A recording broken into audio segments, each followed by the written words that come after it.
श्री हरिविजय अध्याय 15. वसुदेव आणि देवकी यांना श्रीकृष्ण दर्शन, नारदाचा कळलावेपणा आणि श्रीकृष्णाच्या खोड्या. गोकुळात श्रीकृष्णाच्या बाललीला सुरू असता कंसाकडून वसुदेव देवकीचे बंदी शाळेत फार हाल होत होते. श्रावण महिन्याची अमावस्या आली. तिला पिठोरी अमावस्या म्हणतात. या दिवशी पिठोरी व्रत करून आपल्या पुत्राची पूजा करून त्यांना वाणे देत असतात. ते व्रत लक्षात घेऊन देवकी मनात म्हणाली, मला मुलगा असून तो माझ्याजवळ नाही, तर मी कुणाला वाण देऊ. अशा विचारा देवकी घडून गेली. तिने श्रीकृष्णाचा मनापासून धावा केला. श्रीकृष्णाने तो ऐकला आणि तो गुप्त रूपाने तुरुंगात देवकीच्या मागे येऊन उभा राहिला.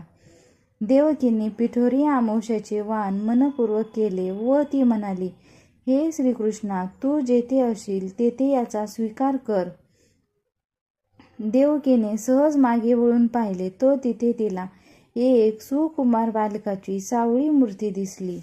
देवकीने त्या मूर्तीचे चुंबन घेतले, कृष्णाला हृदयाशी घट्ट धरले. इतक्यात तिला पाना फुटला.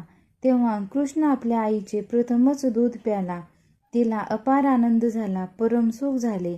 इतक्यात वसुदेव तेथे आले आणि म्हणाले, देवकी, तू कोणाला पाजित आहेस? तेव्हा देवकी म्हणाली, पिठोरी व्रतासाठी माझा कृष्ण मला पावला आहे. वसुदेवाने श्रीकृष्णास हृदयाशी धरले. यावेळी श्रीकृष्ण वसुदेव देवकीसह म्हणाला, तुम्ही आता शोक करू नका. आता माझे गोकुळातील काम संपत आले आहे. लवकरच मी येथे येऊन दुष्ट कंस, चाणूर इत्यादी दैत्यांचा नाश करून तुमची बंदी शाळेतून सुटका करेन. असे सांगून श्रीकृष्ण गोकुळात निघून गेला. हे व्रत नारदाने लगेच कंसाच्या सभेत येऊन कंसाला सांगितले. कंस संतापला. त्याने आपल्या सैनिकांना वसुदेव देवकीस आपल्या समोर आणण्यास सांगितले. त्याप्रमाणे त्या दोघांना मोठ्या बंदोबस्तीने आणून कंसासमोर उभे केले. कंसाने आपले शस्त्र उपसले. त्यावेळी देवकीने कृष्णाचा धावा केला. तत्क्षणी श्री हरिकृष्णाने सुदर्शन काढले आणि ते मथुरेच्या दिशेने कंसाकडे फेकले. ते चक्र गुप्त मार्गाने तेथे येऊन वसुदेव देवकीभोवती फिरू लागले आणि सभोवती बसलेल्या दुष्ट राक्षसांची शिरे त्या दिव्य चक्राने पटापट तोडले. आता हे चक्र आपले शिर तोडल्याशिवाय राहणार नाही हे समजले. कंसाने वसुदेव देवकीसह ताबडतोब बंदी शाळेत पाठविले. मग सुदर्शन चक्रही स्वतःच्या स्थानी गेले. यानंतर एके दिवशी श्रीकृष्ण गोपाळांसह वृंदावनात खेळत असता गवळणी गोरस विकण्यासाठी त्या वाटेने मथुरेस जाऊ लागल्या. झाडावर चढून एका गोपाळाने हे पाहिले. तो कृष्णाला म्हणाला, मित्रा, गवळणी मथुरेला चालल्या आहेत. त्याच्या मध्यभागी एक अतिसुंदर गवळण आहे. ती पुन्हा पुन्हा तुझ्याकडे टक लावून पाहत आहे. श्रीकृष्ण त्यांना पाहता सवंगड्यासह त्यांच्याजवळ आला.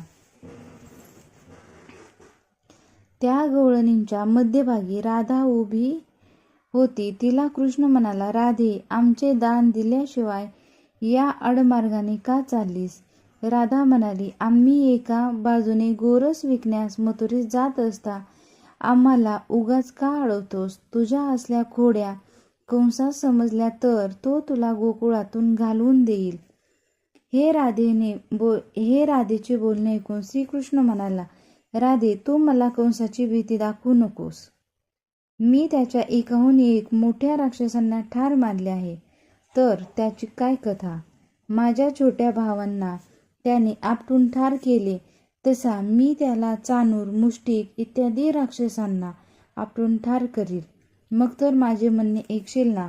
यावर राधेची मैत्रीण श्रीकृष्णास म्हणाली, तू आता आमच्या सर्व अन्यायाची क्षमा कर.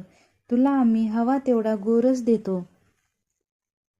पण असा वाटेत उभा राहू नकोस, अडवू नकोस. राधेला सोड, तिला जाऊ दे. राधेने प्रेमयुक्त अंतकरणाने कृष्णाकडे पाहिले. कृष्णाला तिची दया आली. सर्व गवळणींनी कृष्णाच्या म्हणण्याप्रमाणे त्याला गोरस दिला व त्या कृष्णाचे गुण गात मथुरेस गेल्या आणि गौरस विकून गोकुळात परत आल्या. काही दिवसांनी हेमंत ऋतू आला. मार्गशीर्ष महिना लागला. गोकुळातील गवळणींनी कात्यायनी व्रत केले. पहाटेच त्यांनी यमुनेवर जाऊन स्नाने केली. सूर्योदयाबरोबर कात्यायनीची वाळूची मूर्ती करून तिची पूजा केली. नंतर त्यांनी आपली वस्त्रे काठावर काढून ठेवली आणि त्या यमुनेत उतरून पोहू लागल्या. इकडे श्रीकृष्ण आला. त्याने ती सारी वस्त्रे काठावरच्या कदंब वृक्षावर उंच जागी नेऊन ठेवली आणि तोही कदंबावर बसला. एका गवळणीने हे पाहिले.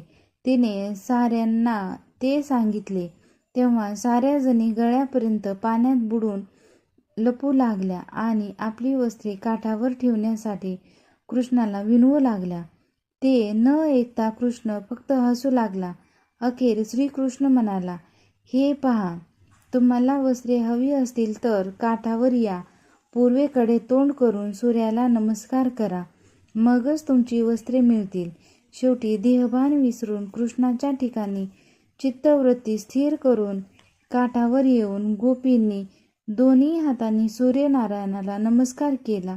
मग मात्र कृष्णाने त्यांची वस्त्रे त्यांना दिली. श्रीकृष्ण चरित्रातील असे अनेक प्रसंग गोकुळ वृंदावनात घडत होते. जय श्रीकृष्ण.